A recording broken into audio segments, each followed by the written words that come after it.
गुरुवे गौरचन्द्राय श्रीराधिकाय तदालये कृष्णाय कृष्णभक्ताय तद्भक्ताय नमो नमः। श्री गुरुदेव की जय, श्री प्रभुपाद की जय, समस्त रूपान गुरु परंपरा की जय, भुवन मंगलकारी नाम संकीर्तन की जय, भक्त प्रवर्षि प्रहलाद महाराज की जय, सर्वविघ्न विनाशक भगवान नृसिंह देव की जय।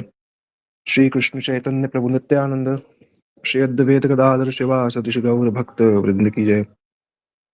श्री राधा गोविंद गोपीनाथ मदन मोहन जो की जय।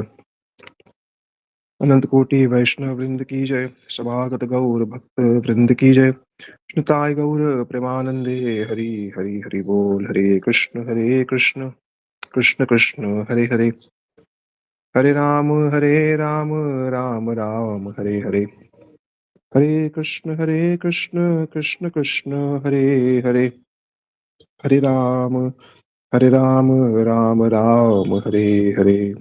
हरे कृष्ण। तो गुरु वैष्णव के अनुगत्य में हम लोग श्री चैतन्य भागवत का जो है पाठ जो है कर रहे हैं। पूर्व अध्याय में हमने श्री महाप्रभु जी के विवाह महोत्सव को सुना और उस पर हमने श्रील प्रभुपाद जी की टीका को भी देखा, किस प्रकार से श्रीमद् महाप्रभु जी के इस विवाह महोत्सव की कथा सुनने से संसार बंधन जो है क्षय होता है।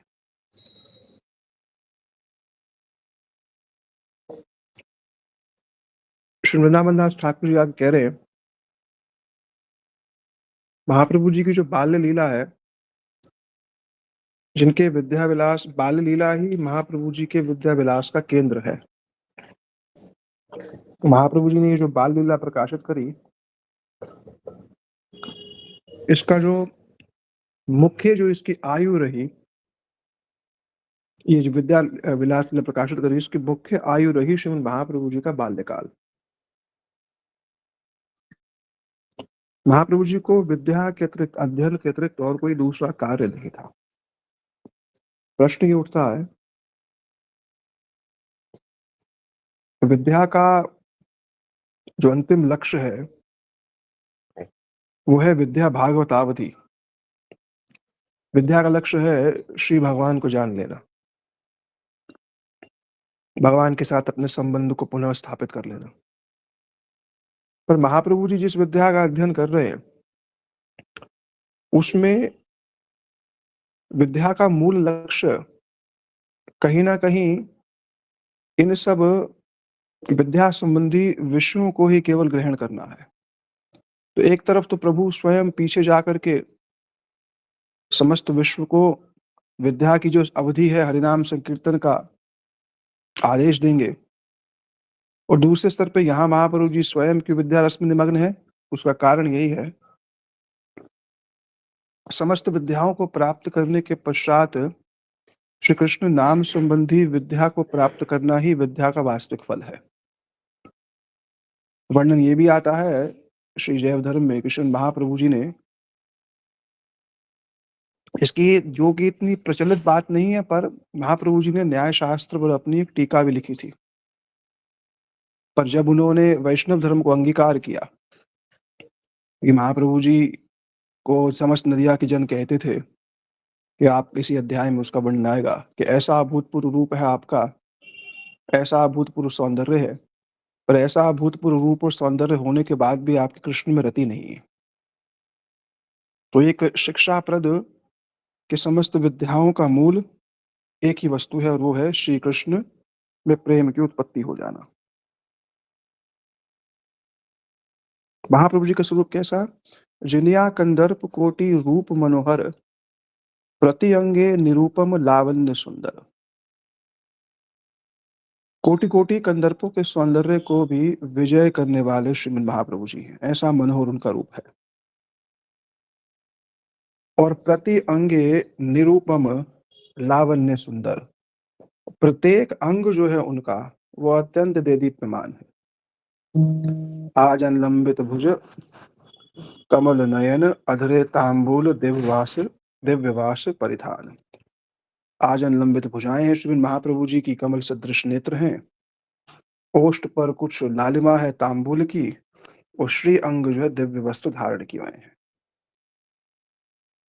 जब चलते थे बड़े अद्भुत शोभा का वर्णन कर रहे हैं। विद्या का बल है, उसके कारण जब चलते थे तो मानो सबका परिहास कर रहे हैं। सब विद्यार्थी उनके साथ रहते थे। हाथ में प्रिय सरस्वती एक पोथी ले रखी है, नवद्वीप में भ्रमण कर रहे हैं। कोई ऐसा पंडित नहीं था नवद्वीप में जो महाप्रभु जी की व्याख्या को समझ सके। केवल एक गंगादास पंडित, जो उनके श्री गुरु भी हैं, जिनके साथ प्रभु विद्या की आलोचना करते थे। प्रभु को देख कर के सब लोग कहते, अरे! जिसका ऐसा पुत्र उसकी क्या कमी है? स्त्रियाँ महाप्रभु जी को मदन के समान देखती थी और कुछ पाखंडी लोग महाप्रभु जी को यम के समान देखते थे। जो पंडित लोग थे वो बृहस्पति रूप में देखते थे। पंडित सकल देखे येन बृहस्पति। हुँ, यतेक प्रकृति देखे मदन समान। जो प्रकृति है, स्त्रियाँ हैं, वो मदन के समान देखती। पाषंडी देखे यम, वो यम के समान देखते। पंडित सकल देखे येन बृहस्पति, पंडित जन बृहस्पति के समान देखते। जिसकी जैसी एई मत देखे सब यार येन मति। जिसकी जैसी भावना रहती है वह श्री महाप्रभु जी को उसी रूप में देखता। देखी विशंभर रूप सकल वैष्णव हर्ष विषाद होए मने भावे सब। वैष्णव लोग देख करके प्रसन्न तो होते थे, पर साथ-साथ कुछ दुःख भी व्यक्त करते थे। क्यों? वैष्णव लोग कहते हैं, "हेन दिव्य शरीर ना होए कृष्ण रस।" ऐसा दिव्य शरीर महाप्रभु जी का, और ऐसा दिव्य शरीर होने पर श्री कृष्ण रस की ओर आकृष्ट नहीं हुए, तो की करीबे विद्याए हईल कालवश। अरे! काल के वशीभूत इनकी विद्या क्या करेगी? समझ रहे हैं? ये महाप्रभु जी को लोग देखते सही अचंभित भी होते, उनके रूप सौंदर्य के प्रति आकृष्ट भी होते, पर आकृष्ट होने पर भी मन में यही भाव रहता था कि निमाई पंडित भक्त बन जाएँ।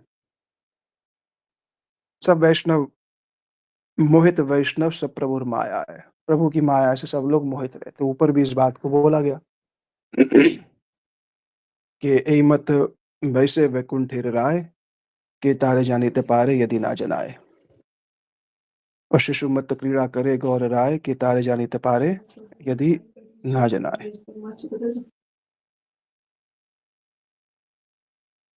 देखते तो सही प्रभु को सब लोग, पर कोई वास्तविक स्वरूप को उनको नहीं जान सकता था।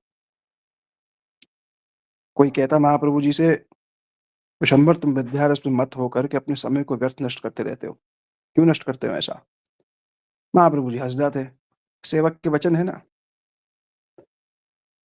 "सेवक देखिया बड़ सुखी गौरचंद्र।" सेवक को देख कर के महाप्रभु जी बड़े सुखी होते, और सब लोग योग माया द्वारा मोहित हैं, तो किसी की भी प्रभु के प्रति जब प्रभु बुद्धि नहीं थी, किसी की भी प्रभु के प्रति प्रभु बुद्धि तो थी नहीं, तो कहते, "अरे! अपना समय नष्ट क्यों करते हो?" महाप्रभु जी उनकी इस बात को सुन कर के हँस जाते। प्रभु बोले, "तुम्हारा सिखाओ मोर भाग्य।" अच्छी बात है। महाप्रभु जी कहते, "अरे! आप सब लोग मुझको शिक्षा दे रहे हो, बहुत अच्छी बात है। आप हमें शिक्षा दे रहे हैं, ये मेरा बहुत बड़ा सौभाग्य है।" इस प्रकार प्रभु विद्यारस में अपना समय व्यतीत कर रहे थे, जिनको उनके सेवक भी नहीं पहचान पा रहे थे, तब अन्य व्यक्तियों की गणना ही क्या है। कि अनंत की शिव विरंचिर आप्तगण। श्री अनंत से श्री शिव जी, श्री विरंची सभी उनके साथ उनके परिकर के रूप में अवतरित हैं, पर सेवक चिन्हित सेवक चिन्हिते नारे अन्य जन किन्हें। सब लोग नवद्वीप में उस समय पढ़ने आते थे। नवद्वीप विद्यारस का केंद्र था। विद्यारस जिसको चाहिए था, जिसको विद्या चाहिए थी, वहीं पर आता था। पास ही में चट्टग्राम निवासी लोग आते थे। इन्हीं चट्टग्राम से ही श्री पुंडरीक विद्यानिधि भी, उनका भी आगमन होगा मध्य लीला में। वो सब नवद्वीप में पढ़ने के लिए आते थे। सभी सबने प्रभु की आज्ञा से यहाँ आकर जन्म ग्रहण किया था। सबे जन्माइछिन प्रभुराज्ञाय, सबे विरक्त कृष्ण भक्त सर्वथाय। सबने प्रभु की आज्ञा से यहाँ आकर के जन्म ग्रहण किया था, अलग-अलग स्थानों पे। पीछे हमने सुना था प्रथम अध्याय में, शोच्य कुले शोच्य स्थाने आपन समान जन्माए ने प्रभु। महाप्रभु जी भगवान ने उन सबको जन्म वहाँ दिया, क्यों? सबका त्राण करने के लिए। सबारे करे त्राण। और महाप्रभु जी के साथ-साथ उनके परिकर भी अलग-अलग स्थानों पे जन्म लिए, पर सबका मिलन आकर के नवद्वीप में हुआ। प्रभुर आज्ञाए आगे सर्व परिकर, जन्म लभिबेन मानुष भीतर, मनुष्यों के भीतर सबने जन्म लिया। कुछ ने जन्म लिया, जो अंतरंग परिकर थे वो लीला में रहे। देवगण इत्यादि कुछ-कुछ विशेष उत्सवों में प्रवेश कर जाते थे। मूल तो हो गए कौन? जो जिन्होंने जन्म इत्यादि लिया। वो तो महाप्रभु जी के परिकर के रूप में, लीला के रूप में अवतरित हुए। देवगण कभी बीच-बीच में, देवगण नारीगण करे एकत्र मंगल।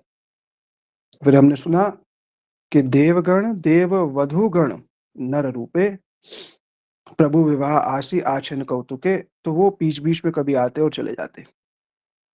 ये जितने भी समस्त परिकर थे, ये सब ने भी भगवान की आज्ञा से यहाँ सबने प्रभु की आज्ञा से यहाँ आकर जन्म ग्रहण किया था। वे सब विरक्त और कृष्ण भक्त थे। सबै विरक्त कृष्ण भक्त सर्वथाय। विरक्त शब्द का प्रयोग क्यों किया? जागतिक वस्तुओं से उदासीन थे। जागतिक वस्तुओं की जितनी बहुलता होएगी उतना भजन बड़ा कठिन हो जाता है। जागतिक वस्तुओं का जितना प्राबल्य होएगा, तो एकांतिक भजन जो होता है वो उसमें बाधा जो है अवश्य जो उत्पन्न होती ही है। सब इकट्ठे बैठ कर के श्री कृष्ण चर्चा के लिए बैठ जाते। वैष्णव जन तो महाप्रभु जी विद्या रस में निमग्न हैं, वैष्णव जन निरंतर जो कृष्ण कथा है उसमें निमज्जित रहते। सर्व वैष्णवेर प्रिय मुकुंद एकांत, मुकुंद गाने द्रव्य सकल महंत। मुकुंद सब वैष्णवों में एकांत प्रिय थे, वो चट्टग्राम वासी थे, जिनके गान को सुनकर सब महंत द्रवीभूत हो जाते थे। महंतस्त चित्ता संप्रशांत, ऐसे उनके गान को सुनकर के। क्यों? क्योंकि उनके गान में अन्य कोई अभिलाषा नहीं थी। अन्य अभिलाषा आते ही जो वाणी की पवित्रता है, वो वाणी की पवित्रता समाप्त हो जाती है, क्षीण हो जाती है। पर मुकुंद जो थे, वह परम कृष्ण भक्त थे, तो उनके गाने से क्या होता था, जो महंत थे उनका चित्त जो है वो द्रवीभूत हो जाता था। एवं मृत स्वप्रिय नाम कीर्ति जाता अनुराग द्रुत चित्त उच्चै। उन सबका चित्त जो था वो उनका गान सब मन द्रवीभूत हो जाते थे। सब भक्तवृंद अपराह्न काल में श्री अद्वैत प्रभु की सभा में आकर सम्मिलित हो जाते थे, जैसा पूर्व में वर्णन भी आया। और जो ही मुकुंद गीत गान करते, यही मात्र मुकुंद गायन कृष्ण गीत, हेन नहीं जाने के पड़े कौन भीत। जैसे हम सुनते हैं संजय मुकुंद वासु घोष आदि गाय, तो महाप्रभु जी के प्रमुख कीर्तनिया थे। और जो ही मुकुंद कृष्ण कीर्तन गान करते, त्यों ही कौन कहाँ गिर जाता, नाम ना मालूम कौन किस ओर गिर जाता, इसका पता नहीं चलता। केह कांदे, केह हासे, केह नृत्य करे। कौन हँस रहा है, कौन रो रहा है, कौन नृत्य कर रहा है। एवं वृत सुप्रिय नाम कीर्ति जात अनुराग द्रुत चित्त उच्चे। हसति रोदेति रोति गायति, गायन्ति विरज्य विचरेण संगः। ये सब भागवत जी के श्लोकों का ही वर्णन यहाँ मिलता है।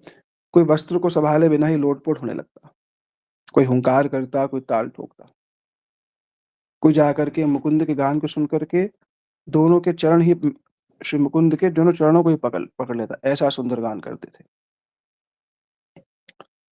सब वैष्णव जन अपना सब दुख भूल जाते उस समय। भगवत कीर्तन में जो सुख की अनुभूति होती, सब दुख को भूल जाते। मुकुंद को देखकर बड़े प्रसन्न होते थे। अब प्रभु उन महाप्रभु जी मुकुंद के साथ, जैसे पूर्व अध्याय में हमने क्या सुना था कि अ, मुरारी गुप्त के साथ महाप्रभु जी क्या करते थे, हास परिहास करते थे और उनसे अलग-अलग प्रकार के प्रश्न जो है पूछते थे। और मुरारी गुप्त उसका उत्तर दे भी देते और कहते हैं, प्रभु केन त ठाकुर गर्व प्रचुर, इतना गर्व क्यों करते हो? उसी प्रकार से यहाँ पर महाप्रभु जी मुकुंद से भी नाना प्रकार के प्रश्न पूछते और दोनों के बीच में द्वंद्व शुरू हो जाता। महाप्रभु जी की कृपा से मुकुंद भी बड़े पंडित थे, तो दोनों में पक्ष प्रतिपक्ष शुरू हो जाता। अब अपने सेवकों को पहचान करके प्रभु उनसे प्रश्न इत्यादि पूछते। पर श्रीवास पंडित इत्यादि वो भी परम भक्त थे, वो महाप्रभु जी के सामने नहीं आते थे। वो कहते ये मिथ्या वाक्य व्यय भय सबे पलाए। ये तो अब तर्क वितर्क करेंगे, संधि इत्यादि, समास क्या है, संधि क्या है, अलंकार क्या है, व्यंजन क्या है, यही सब बात करेंगे। फिर तो संस्कृत तो इस प्रकार की भाषा है कि उसके अनेक अर्थ निकाले जा सकते हैं।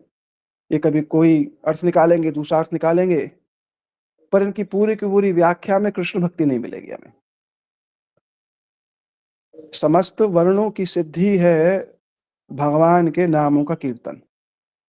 समस्त अक्षरों की सिद्धि है भगवान के नामों का कीर्तन। जितने भी वर्ण, अक्षर इत्यादि हैं, किसी भी भाषा के हैं, उन सभी वर्ण, अक्षर वर्ण और अक्षरों का जो मूल प्रयोजन है, उससे भगवान के नाम संकीर्तन संबंधी शब्दों की रचना करनी चाहिए। तद्वाग विसर्ग जनताग विप्लव यस्मिन् प्रतिश्लोकन अबद्धवती अपि। चाहे वो समास के अलंकार से वाक्य रचना के अनुसार हो सकता है कि वो वचन शुद्ध ना हो, पर अगर उसमें रामकृष्ण नाम है, तो वही वचन ही जो है श्री भगवान को, श्री भगवान के भक्तों को अत्यंत प्रिय होते हैं। और दूसरी तरफ अगर उन्नत काव्य हो, पर उस काव्य के अंदर भगवान के नाम ना हो, तो वो काव्य कैसा है? तद्वायसम तीर्थ निर्मन्त्यु शिक्षया। वो वायसों का तीर्थ है, माने कवों का तीर्थ बोला गया है। इसलिए हमारे श्रीमद जीव गोस्वामी पाद ने संस्कृत अध्यापन के लिए भी उन्होंने हरिनाम व्याकरण नामक एक ग्रंथ लिख दिया कि कोई संस्कृत भी सीखना चाहता है तो हरि के नामों से युक्त होकर के वह इस व्याकरण सीख सकता है। माने उन्होंने हर, चाहे संस्कृत के स्वर सिखाने हैं, व्यंजन सिखाने हैं, अक्षर कुछ भी सिखाना है, संधि सिखानी है, उसको सब कृष्ण नाम से ही जोड़ करके रख दिया। श्रीवास आदि समय नष्ट कर दे, श्रीवास आदि का समय नष्ट होगा, तो वो प्रभु के सामने नहीं आते कि समय नष्ट है, हम हाँ समय नष्ट होगा, दूर चले जाते। महाप्रभु जी देखकर उनसे जो है उनसे प्रश्न इत्यादि पूछते, महाप्रभु जी उनका उपहास इत्यादि भी करते। यदि कोई दूर से चला जाता, दूर से महाप्रभु जी को देख लेता, अगर अरे ये फिर हमसे प्रश्न पूछेंगे, समय नष्ट होगा। उन उन सब केवल कृष्ण कथा बस क्या थी, सुनने में अच्छी लगती थी। इस प्रकार महाप्रभु जी राजपथ पर इसी प्रकार जो है चलते थे। राजपथ पर जब चलते थे तो इसी प्रकार का हास प्रयास और कौतुक वो सबके साथ जो है करते रहते थे। तो अब इधर मुकुंद गंगा स्नान के लिए जा रहे थे, महाप्रभु जी को देखकर कुछ दूर भाग गए। महाप्रभु जी ने कहा, ये बेटा हमारे देखी पलायन के ने अभी, ये मुझको देख करके क्यों भाग गया? गोविंद बोले, आमी न जाने पंडित, पंडित हम नहीं जानते हैं। हो सकता है कोई काम आ गया उसको, आर कौन कार्य वचलिल कौन भित्त, हो सकता है उसका कोई दूसरा काम आ गया हो तभी चला गया हो। प्रभु बोले, नहीं नहीं नहीं, मैं जानता हूँ क्यों भाग गया है। निमाई बोल रहे हैं, मैं जानता हूँ क्यों भाग गया। प्रभु बोले, जाली रांग ये लागी भला है, क्यों भागे? बहिर्मुख संभाषा करते ना क्यों आए? ये मुझे बहिर्मुख समझते हैं, मैं कृष्ण भक्त नहीं हूँ, है मैं तो केवल संस्कृत व्याकरण अध्यापन इत्यादि कराता रहता हूँ,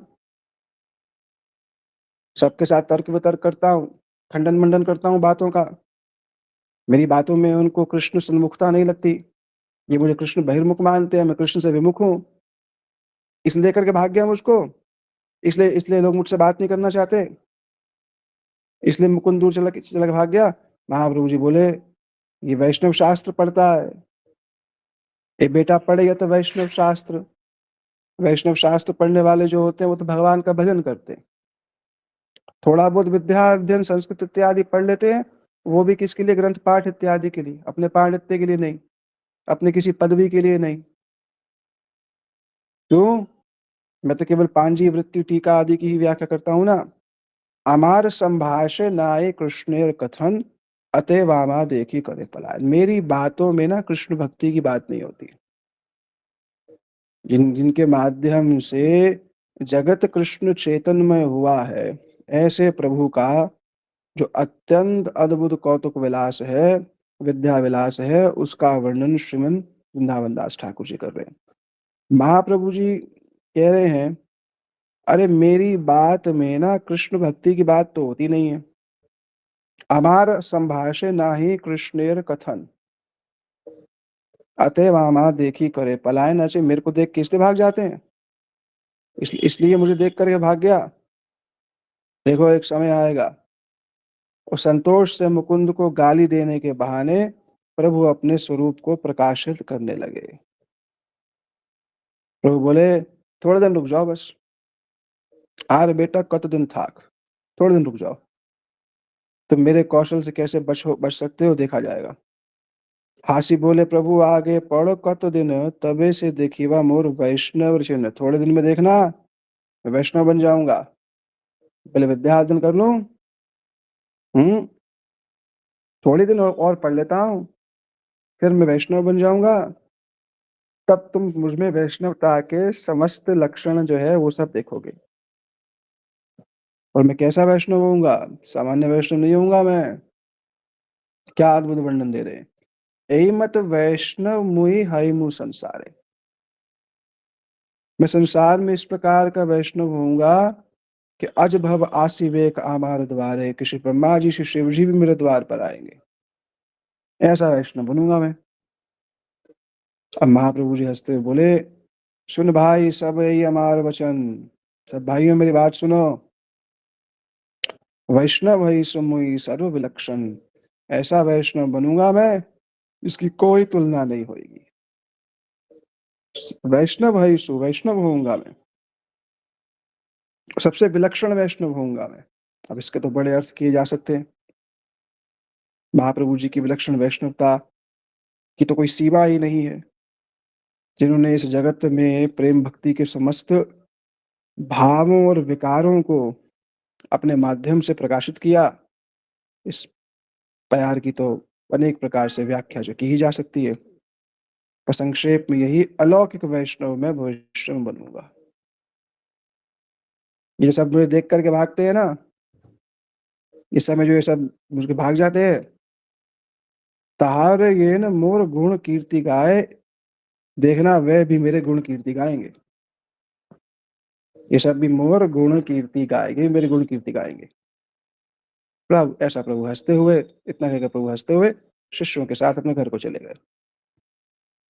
फिर वही प्यार, ये प्यार चौथी या पांचवी बार आ रहा है।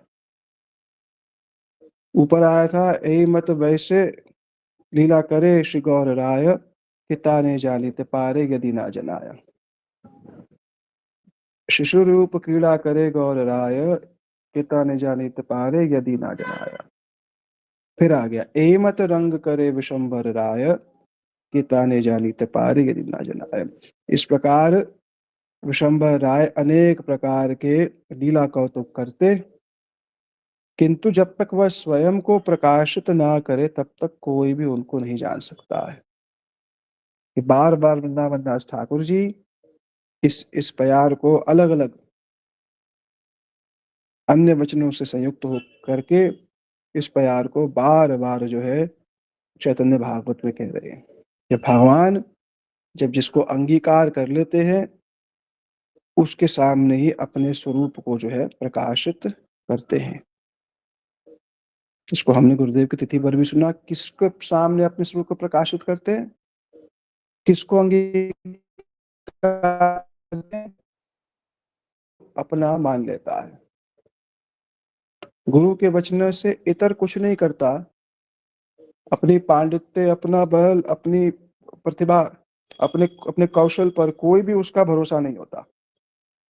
कठिन है ये, बहुत कठिन है। क्योंकि मनुष्य में अपनी विद्या का बल रहता है, अपने धन का बल रहता है, वो बड़ा कठिन है। सरल हो करके, सरल होना सबसे कठिन बात है। पर सरल कोई हो गया है और हो करके गुरु के वचन के अतिरिक्त और कुछ ना करे, केवल अपने श्री गुरु को सुने, अन्य किसी की निंदा ना करे, केवल अपने गुरु को सुने, उनके वचनानुसार अपने जीवन का गठन करे, तो ये विद्या जो कि अत्यंत कठिन प्रतीत होती है ना, ये विद्या अभी उसके हृदय में प्रकाशित हो जाएगी। जो तत्व उसको समझ नहीं आ रहा है, अभी केवल उसकी वस्तु वाक्य वस्तु तक ही सीमित अभी उसकी चेतना का विकास है, वह भी उसके हृदय में सम्यक रूप से प्रकाशित हुआ जाएगा। क्योंकि जीव के हृदय में ये जो स्वतंत्र भगवत प्राप्ति का जो अभिमान है ना, यह कंठी दीक्षा लेने के बाद भी दूर नहीं होता है। कंठी तो ले ली, दीक्षा तो ले ली, पर मैं स्वतंत्र प्रभु को प्राप्त कर सकता हूँ, ये भाव नहीं गया अभी। गुरुजी कुछ कह रहे हैं, हाँ ठीक है, गुरुजी ने ये कहा है, पर इसके अलावा भी अभी और कुछ हो सकता है। इसके अलावा भी मुझ में भी कुछ बुद्धि है। मैं भी कुछ कर सकता हूँ। उस अपराकृत राज्य में भी मैं प्रवेश कर सकता हूँ अपने बल पर। ये जो कंटक है ना हृदय में, बहुत बड़ा अवरोधक है। ये जाता नहीं है, उसके लिए ही प्राय भगवान जो है उसके इस कंटक के समूल रूप से निरोध के लिए उसको कुछ-कुछ जागतिक कष्ट इत्यादि की उपलब्धि कराते हैं। उसके विद्या के गौरव को, पांडित्य अभिमान को नष्ट करते हैं और उसकी अपने गुरु के प्रति एक निष्ठा बढ़े, इस प्रकार की भूमिका और संरचना भी वो करते हैं। वरना दीक्षा ली किसी से, पाठ पढ़ रहे हैं किसी और के पास। दीक्षा ली किसी से, कथा सुन रहे हैं पता नहीं किसी और कहीं की जा कर के। अर्थ नहीं है कि किसी अन्य संप्रदाय कथा नहीं सुननी चाहिए, पर पहला कर्तव्य शिष्य का अपने श्री गुरु को सुनना है। ये पहला कर्तव्य है। वरना गुरु से संबंध बनेगा नहीं, मौखिक संबंध तक ही सीमित रह जाएंगे। ये सबसे महत्वपूर्ण चीज है, वरना मिश्रित भाव हो जाएगा। ये सब संप्रदाय, सब उपासनाएं अपने-अपने स्तर पर भगवान की ओर ही ले जा रही हैं। पर जिस व्यक्ति विशेष को हमारे जीवन में श्री गुरु बन के भेजा है, हमारा पहला कर्तव्य उसकी कथा और जो हमें उनके निकट लेकर के जाए उसकी कथा है। क्योंकि एक को धारण करना पड़ेगा। विद्यालय में जाते हैं तो एक कक्षा में जाते हैं, समस्त कक्षाओं में नहीं जाते। पर वर्तमान में सोशल मीडिया के माध्यम से इतनी बातें हैं भक्ति के नाम पर, फेसबुक चलाने बैठ जाए, कुछ भी सुनना शुरू कर देते हैं। फिर कहते हैं, "प्रभु जी हमारी गुरु जी के प्रति एक निष्ठा क्यों नहीं होती?" अरे एक निष्ठा इसलिए नहीं हुई क्योंकि तुमने रोज़ तो उनको सुना नहीं। रोज़ तो उनको सुना नहीं सिर्फ, धैर्य के साथ रोज़ उनको सुनना, ये तो एक बहुत सहज कार्य है, पर ये हुआ नहीं। इसके कारण वर्षों बीत जाते हैं, पर एकांतिकता गुरु के प्रति नहीं आती है। प्रत्येक शिष्य का मूलभूत कर्तव्य अपने श्री गुरु की वाणी को रोज सुनना, जो कि आज प्राय सभी जगह उपलब्ध है। और समझना आए तो वैष्णवों से पूछना। पहला कर्तव्य अपने गुरु को सुनना, उसके बाद अन्य अन्य जो भी हैं और जो उनके निकट लेकर के जाए उनसे सुनना, उसके बाद बाकी सब। क्योंकि ममता नहीं बनेगी। वो शब्द जब कानों के अंदर नहीं जाएंगे, तो मानसिक चिंतन में श्री गुरु की मूर्ति हृदय में उपलब्ध नहीं होगी। वो होती नहीं है। इसलिए पहला कर्तव्य यही, ठीक है? नवद्वीप में सब भक्त लोग अवस्थान कर रहे हैं। इधर सब नदियावासी धन और पुत्र के रस में मत्त थे। कीर्तन सुनने पर सब परिहास करते, बोले ये तो पेट पालने का धंधा है। के बोले सब पेट पुशिवा राश। कोई बोला अरे ज्ञान योग को छोड़ करके ये उद्यतों की भांति नाचते गाते रहते हैं। ये कौन सा आचरण, कौन से शास्त्र में लिखा है कि ऐसे नाचना गाना चाहिए? भक्ति तो आराम से की जाती है ना, बैठ करके, नेत्र बंद करके, मौन होकर के की जाती है। भगवान का ध्यान तो ऐसे किया जाता है। ये नाचना गाना क्या पागलपन लगा रखा है?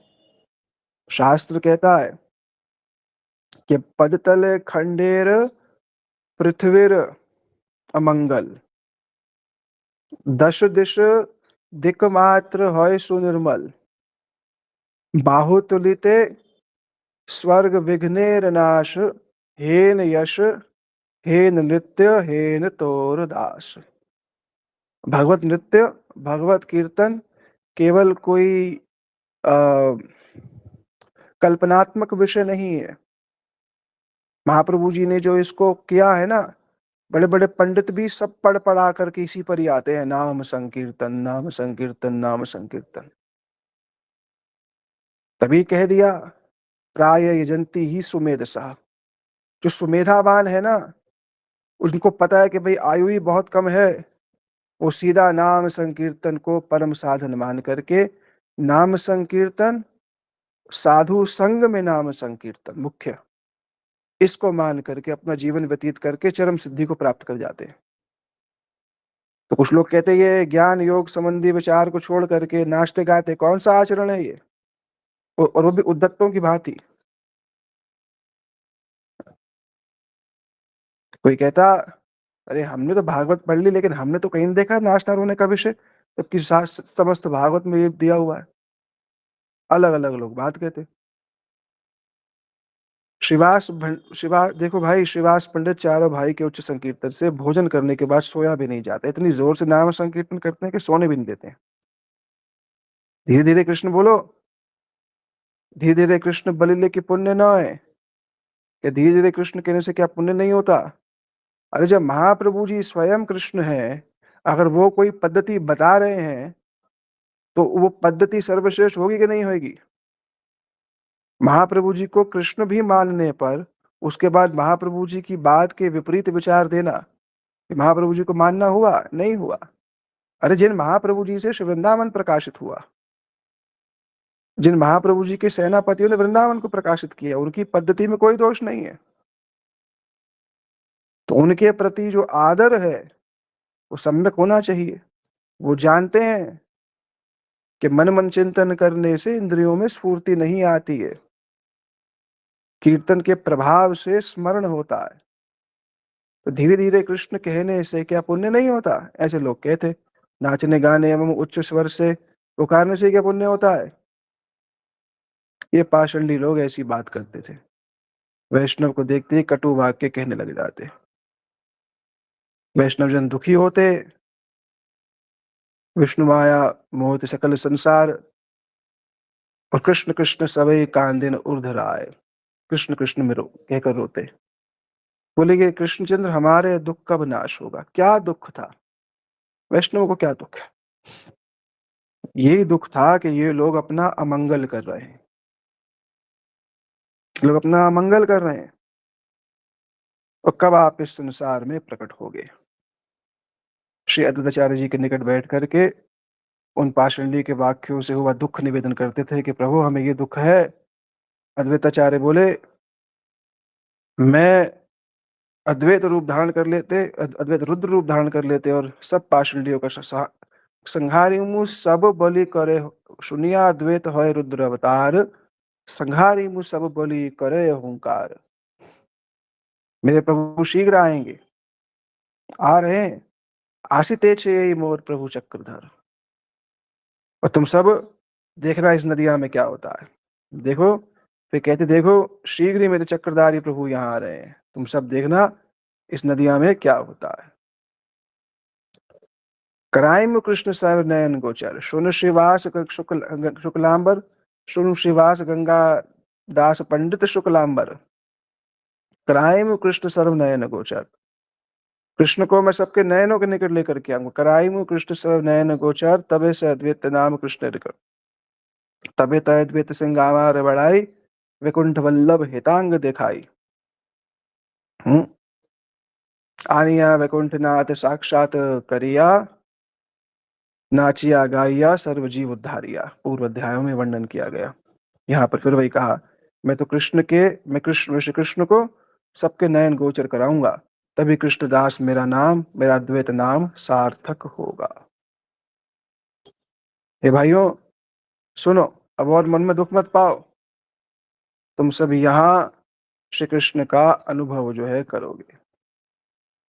उनके वाक्य को सुनकर के सब भक्त लोग अपना दुख भूल जाते और सभी श्री हरि संकीर्तन करने लगते। उठिल कृष्णेर नाम परम मंगल, अद्वैत सहित सबे हरिला विहल। श्री कृष्ण नाम की परम मंगलमय ध्वनि गूंज उठी और श्री अद्वैत आचार्य के साथ सभी प्रेम विहल हो गए। पाषंडी वाक्यों की जो वाक्य ज्वाला थी भूल गए वो। नवद्वीपुर आनंद में डूब गया। इधर महाप्रभु जी अध्ययन सुख में निमज्जित हैं। अध्ययन सुख में निरत रहकर प्रभु विशंभर राय माता का निरंतर आनंद वर्धन करने लगे। अब इसी नवद्वीप में श्री ईश्वरपुरी पाद जी का भी आगमन हुआ, उसका वर्णन कर रहे हैं। उसको मैं कल करूंगा। अब थका हूँ अभी एक इंग्लिश वाली क्लास भी है, तो अभी गुड़गांव से आया था वापस, पर फिर भी मैंने कहा क्रम ना छूटे इसलिए थोड़ा बहुत कह देता हूँ। ठीक है। श्री गुरुदेव की जय, श्री प्रभुपाद की जय, समस्त रूपानुगुरु परंपरा की जय, भुवन मंगलकार नाम संकीर्तन की जय, भक्त प्रवर श्री प्रहलाद महाराज की जय, सर्वविघ्न विनाशक भगवान नरसिंह देव की जय, श्री कृष्ण चैतन्य प्रभु नित्यानंद श्री अद्वैत गदाधर शिवा सतीश गौर भक्त वृंद की जय, श्री राधा गोविंद गोपीनाथ मदन मोहन जी की जय, ग्रंथराज श्रीमद् भागवत महापुराण की जय, श्री चैतन्य भागवत की जय, श्री चैतन्य चरितामृत की जय, श्री व्यास जी महाराज की जय, पतित पावन श्री वृंदावन दास ठाकुर जी की जय, श्री कृष्णदास कविराज गोस्वामी जी की जय, श्रीमन सुखदेव गोस्वामी पाद की जय, श्री परीक्षित जी महाराज की जय, श्री नारद ऋषि की जय, अनंत कोटि वैष्णव वृंद की जय, समागत गौर भक्त वृंद की जय, स्ताय गौर प्रेमानंदे।